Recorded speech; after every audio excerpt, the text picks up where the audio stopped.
Welcome to the bird media. నేను మీ పవన్ కృష్ణమూర్తి. ముందుగా దీని మీద వైజాగ్ వాసులు, సామాన్య ప్రజలు, పార్టీలకి అతీతంగా పార్టీ అఫిలియేషన్స్ లేకుండా ఉన్నటువంటి గౌరవ వైజాగ్ ప్రజలు వాళ్ళు చెప్పండి సమాధానం.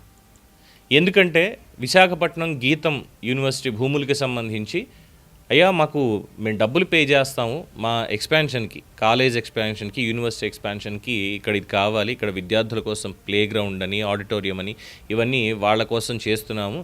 ఇది 1990 దశకంలో ఎంవివి సత్యనారాయణ గారు ఉన్నప్పటి నుంచి కూడా ఎంవివిఎస్ మూర్తి గారు, ఎంవివి సత్యనారాయణ అంటే మళ్ళీ మాజీ ఎంపీ గారు అవుతారు. అదే అప్పట్లో కిడ్నాప్ చేశారు కదండి వాళ్ళ కుటుంబ సభ్యుల్ని ప్రభుత్వంలో ఉండగానే ఆయన. సరే, ఎంవివిఎస్ మూర్తి గారు ఉన్నప్పటి నుంచి కూడా గీతం యూనివర్సిటీకి మంచి పేరు అనేది ఉంది. మొత్తం బెంగళూరు, హైదరాబాద్లో కూడా క్యాంపసెస్ ఏర్పాటు చేశారు. యూనివర్సిటీ కింద మారింది. ఇప్పుడు దానికి చైర్మన్గా శ్రీభరత్ ఉన్నారు, వైజాగ్ ఎంపీ. సో ఆయన నుండి జాగ్రత్తగా చూసుకుంటున్నారు, దాన్ని మంచి రిజల్ట్స్ కూడా చూపిస్తున్నారు. ఇదంతా అయింది. సరే, ఆ భూమికి సంబంధించినటువంటి వివాదం, మేము డబ్బులు కడతా ఉంటున్నాము, డబ్బులకే కేటాయించమంటున్నాము అని చెప్పి దాదాపు మేము 20 సంవత్సరాల నుంచి అడుగుతున్నాం, మాకు ఇప్పటికి కూడా అవ్వలేదు అని చెప్పని. సో ఇప్పుడు జీవీఎంసీలో పెట్టి కార్పొరేటర్లు వీళ్ళందరూ డిస్కస్ చేసిన తర్వాత ఆ భూమిని వాళ్ళకి మార్కెట్ రేట్కి అప్పగించాలా, లేదు అప్పుడు అప్లై చేసుకున్నటువంటి దానికి అప్పగించాలా ఏంటి అనేది జరుగుతుంటే దీని మీద వైఎస్ఆర్సీపీ వాళ్ళు చేసేది ఏకంగా 2,000 కోట్లు, 5,000 కోట్లు, 5,000 కోట్ల విలువైనటువంటి భూమిని, 50 ఎకరాల భూమిని తీసుకెళ్ళి చంద్రబాబు కుటుంబ సభ్యులకి ఇచ్చేస్తున్నాడు. ఇది చేసినటువంటి అలిగేషన్. నిన్న కూడా మాధవరావు గారు ఎమ్మెల్సీ తుమ్మటి మాధవరావు గారు ఆయన వచ్చి 1000 కోట్లు అన్నారు. 5,000 కోట్ల 1000 కోట్ల అనేది ముందు క్లారిటీ తెచ్చుకొని ఆ తర్వాత దాని మీద మాట్లాడచ్చు. అయితే దీనికంటే ముందు ఈవెన్ బొత్స సత్యనారాయణ లాంటి వాళ్ళు కూడా ప్రెస్ మీట్ పెట్టి అదిగో లోకేష్ తోడల్లుడు, చంద్రబాబుకి బంధువు, బాలకృష్ణకి అల్లుడు కాబట్టి 5,000 కోట్ల భూమిని ఇచ్చేస్తున్నారు ఇది అని చెప్పి చేశారు. అయితే ఈ లెక్కలు కూడా ఒకసారి చూస్తే సరిపోతుంది కదా అని వార్తలు బయటకు వచ్చాయి. ఏంటంటే బొత్స సత్యనారాయణ గారు ఒక ప్లాంట్ ఏదో పెట్టి ఇథనాల్ని అక్కడ ప్రొడ్యూస్ చేస్తాం మేము, ఒక పరిశ్రమకి మాకు భూమి కావాలి అని చెప్పి ఆనాటి ముఖ్యమంత్రి జగన్మోహన్ రెడ్డి గారిని అడిగిన వెంటనే 30 ఎకరాలు కేవలం 30 లక్షల రూపాయలకి కట్టబెట్టేశారు. 30 లక్షలకే 30 ఎకరాలు, 30 కోట్ల విలువైన భూమిని కేవలం 30 లక్షలకే తీసుకున్నారు. వివరాల్లోకి వెళ్తే బొబ్బిలి గ్రోత్ సెంటర్లో ఇథనాల్ డిస్టిలరీ యూనిట్ పెడతామని 30 ఎకరాలు కేటాయించాలని బొత్స సత్యనారాయణ కుమారుడు సందీప్, కుటుంబ సభ్యులు ఆదినారాయణ, శ్రీధర్, సతీష్ కుమార్ ఏపీఐఏసీకి 2023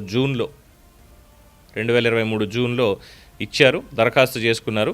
రోజుకి 200 లీటర్ల ఇథనాల్ని మేము తయారు చేస్తాము, దీనివల్ల ఇలా ఉపాధి అవకాశాలు ఉంటాయి, ఇన్ని చేస్తామని చెప్పడంతో ఇంకేముంది, బొత్స గారు మంచి కార్యక్రమం చేస్తున్నారు కదా, తప్పే ఉంది. అక్కడంతా కూడా పారిశ్రామికంగా ఉత్తరాంధ్రను అభివృద్ధి చేయడానికి ఇథనాల్ని ప్రొడ్యూస్ చేస్తామని వస్తున్నారు. కాబట్టి ఈ విధంగా ఇస్తే బాగుంటుంది, ఒకసారి పరిశీలించండి అని చెప్పి వెంటనే ఫైల్ మూవ్ చేసి చక్కగా 30 ఎకరాలు 30 లక్షల రూపాయలకి కేటాయింపులు చేసేశారు. బట్ ఇప్పటికీ కూడా అక్కడ గ్రోత్ సెంటర్ రాలా, అది ఇందులో ఉన్నటువంటి వాస్తవం.